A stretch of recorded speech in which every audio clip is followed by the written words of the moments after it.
Programové vyhlásenie vlády obsahuje rad pozitívnych zmien a návrhov. Dovoľte ale, aby sme upriamili vašu pozornosť na oblasti, v ktorých my zastávame iný názor. Najprv sa vyjadríme k hospodárstvu, verejným financiám, k daniam a odvodom. Programové vyhlásenie je veľmi všeobecné, obsahuje minimum konkrétnych opatrení. Takto sa neušetrí v tomto roku a možno ani v budúcich rokoch ani cent na výdavkoch štátneho rozpočtu. Charakteristické slova alebo slovné spojenia, čo sa týka programu, sú tieto. Vláda preskúma možnosti alebo bude presadzovať. Čiže dosť vysoký stupeň neurčitosti, neistoty charakterizuje celý dokument. Aby vláda dosiahla hlavný cieľ zakotvený v tomto programovom vyhlásení vlády, znížiť schodok verejných financií po 3% HDP v roku 2013, chce v budúcom roku ušetriť 1,7 miliárd eur, je veľmi významný pritom pripravený zákon o rozpočtovej zodpovednosti, ale my si myslíme, že je veľmi potrebné a bude potrebovať vláda v budúcom období buď tvrdšie opatrenia, ktoré budú siahať nad rámec tohto programu, alebo časom budú musieť konkretizovať, spevniť a potvrdiť celé programové vyhlásenie vlády. A v tomto programovom vyhlásení nie je zmienka o nepriamych daniach, teda o daní z pridanej hodnoty a spotrebných daniach.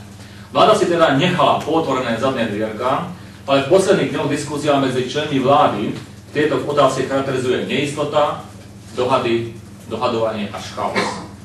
Dôsledkom tohoto opatrenia, ak tomu dôjde k zvýšeniu sadzieb, bude zdražovanie tovarov a služieb.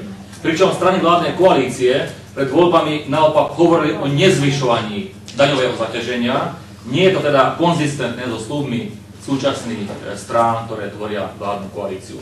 Najväčšie problémy, ktorým musí vláda čeliť, sú schodok hospodárenia sociálnej poisťovne, schodok hospodárenia všeobecnej zdravotnej poisťovne a nesmierne narastajúce schodky v hospodárení miestnych samospráv. Nazdávame sa, že privatizácia 6 teplární, vstup strategického partnera do Carga a do letiska, aj keď sa tým vlastne vráti vláda do obdobia spred 4 rokov, zákonné úpravy na stabilizáciu verejných financií zďaleka nebudú stačiť na citeľné zníženie schodku verejných financií. Bude treba siahnuť po tvrdších, razantnejších opatreniach a tým pádom tieto opatrenia si budú pre ľudí bolestivé. Škoda, že sa tieto opatrenia konkrétne neobjavili v tomto programovom vyhlásení vlády. Bez šokovej terapie postupnými krokmi, ako to avizoval premiérka, to zrejme asi nepôjde. Po voľbách sa veľa hovorilo o vládnej pomoci obciam v ich chúlostivej finančnej situácii. Do tohto programu sa však nič také nedostalo. Hovorí sa len o tom, že zvyšovanie dlhu samospráv bude striktnejšie obmedzené. Ako chce vláda predísť hromadnému kolapsu miestnych samospráv? Škoda, že Most Híd nedosiahol, aby sa pri výpočte podielu obcí na výnose daní z príjmov fyzických osôb známy koeficient nadmorskej výšky neupravil do pôvodného stavu z roku 2006, aby sa tým dosiahla spravodlivosť, aby sa ďalej nekrivdilo nižšie položeným obciam.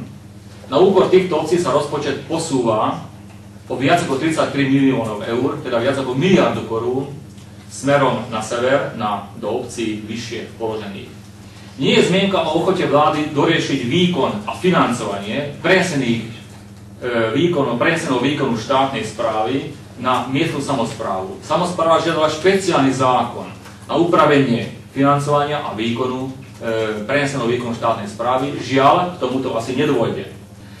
Programové vyhlásenie hovorí o štíhlom a modernom štáte, o zoštíhlení štátnej správy, ale bez konkrétnych opatrení.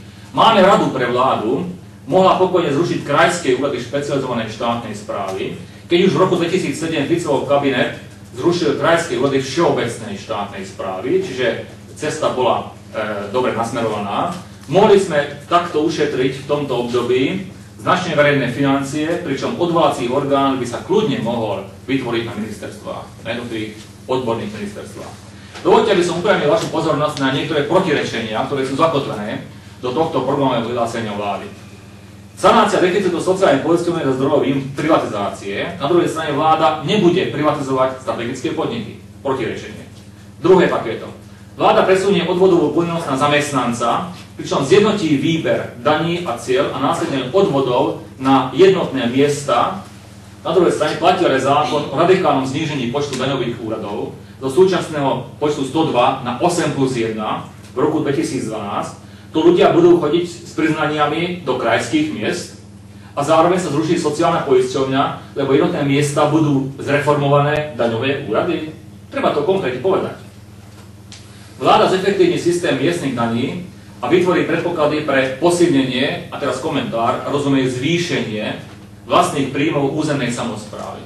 Na druhej strane sa píše zároveň, že sa zníži strop možného navýšenia miestnej dane z pozemkov z 20 násobku na 5 násobok najnižšej sadzby. Teda, aby obce mali nižšie príjmy, tak teda tu je ďalšie protirečenie, ktoré je zakotvené do programu. Ďalej, odštátnia sa zostávajúce podiely štátu v podnikoch autobusovej dopravy. Na druhej strane, nie je ale zmienka o tom, ako sa zákonom posilní kontrolná právomoc vyšších územných celkov v prípade oprávnených nákladov SAD, v prípade zmluvnej prepravy osôb vo verejnom záujme. Ďalšie protirečenie. Dovoľte, aby som sa vyjadril v druhej časti k regionálnemu rozvoju. Najdôležitejšie predsadzatie, čo sa týka regionálneho rozvoja, znižovanie regionálnych disparít a posilňovanie kohézie medzi územiami krajiny je zakotvené do programového vyhlásenia vlády. Nie sú tam ale konkrétne opatrenia, ako to chce vláda konkrétne vyriešiť. Teší nás, že sa do programu dostalo opatrenie, ktoré sme počas volebnej kampane presadzovali z nášho volebného programu, a to prehodnotenie národného strategického referenčného rámca, zmena priorít a financovania, čiže rozpočtu jednotlivých operačných programov. Nie je ale v programovom vyhlásení vlády zmienka o tom, že by DPH bola nárokovateľnou položkou, teda nákladovo uznateľnou položkou pre menšie obce v programe rozvoja vidieka. Nie je teda odvaha na túto korekciu, ktorú sme v predchádzajúcom volebnom období my vtedajšie opozičné strany žiadali v prospech stredných a malých obcí. Dovoľte, aby som povedal ešte v mene SMK pár konkrétnych vecí ohľadne dopravnej infraštruktúry, pošty a telekomunikácie. Je tu veľmi dôležité opatrenie, otvorenie národného strategického referenčného rámca, ako som pred chvíľou povedal, a navýšenie prostriedkov pre operačný program doprava. Pod mostnými stavbami máme rozumieť aj podporu výstavby ďalších kyperských mostov, prípadne prípravu ďalších mostov cez Dunaj. Pod ďalšími úsekmi modernizovaných železničných tratí máme konečne rozumieť aj úseky na 4. európskom železničnom koridore na trase Bratislava, Galanta, Šala, Nové Zámky, Štúrovo. Ak nebude dokončená diaľnica D1 do konca volebného obdobia, ako to avizuje vláda a minister dopravy, do Košíc, ako teda chcú zahájiť výstavbu ostatných trás, ktoré sú zakotvené do programu, napríklad rýchlostných komunikácií R2, R7, R9 a diaľnice D4 z Košíc do Miškolca. Dovoľte, aby som záverom vás upozornil na niektoré paradoxné situácie, ktoré vyplývajú z tohto programu. Po voľbách v roku 2006 bola krajina z hľadiska verejných financií v neporovnateľne lepšom stave ako dnes, bola vtedy konsolidovaná.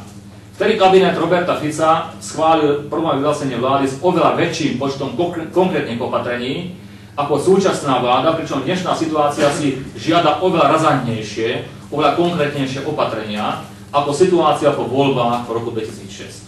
Na jar 2010 my a vtedajšie opozičné strany sme v Národnej rade robili odpočet nesplnených konkrétnych opatrení, ktoré sa zaviazala vláda Roberta Fica uskutočniť. Teraz je krajina ale v oveľa horšej situácii, ktorá si žiada razantné a konkrétne opatrenia. Buď vláda tají pred verejnosťou, aké konkrétne kroky mieni uskutočniť na ozdravenie krajiny, alebo kabinet nemá odvahu sa pustiť do nepopulárnych opatrení, aby si zachovala sociálny kredit pred voličmi a pred občanmi. Budú úsporné opatrenia vo vzťahu k občanom, to je evidentné. Ale v prvom vyhlásení vlády nie sú úsporné opatrenia vo vzťahu k politike, k politikom samotným a štátnej správe. Čiže nechcú šetriť sami na sebe. Nie sú opatrenia na okamžité zníženie schodku v tomto roku, schodku verejných financií. Nevidím snahu, aby sa vláda snažila dodržať plánovaný schodok verejných financií na tento rok, na rok 2010 na úrovni 5,5%, najmä berú z úvahy, že hrozí, že do konca roka tento schodok dosiahne úroveň 8% z HDP. Žiadny krok na ozdravenie tohto stavu v tomto roku v programe nie je. Ďakujem pekne za pozornosť.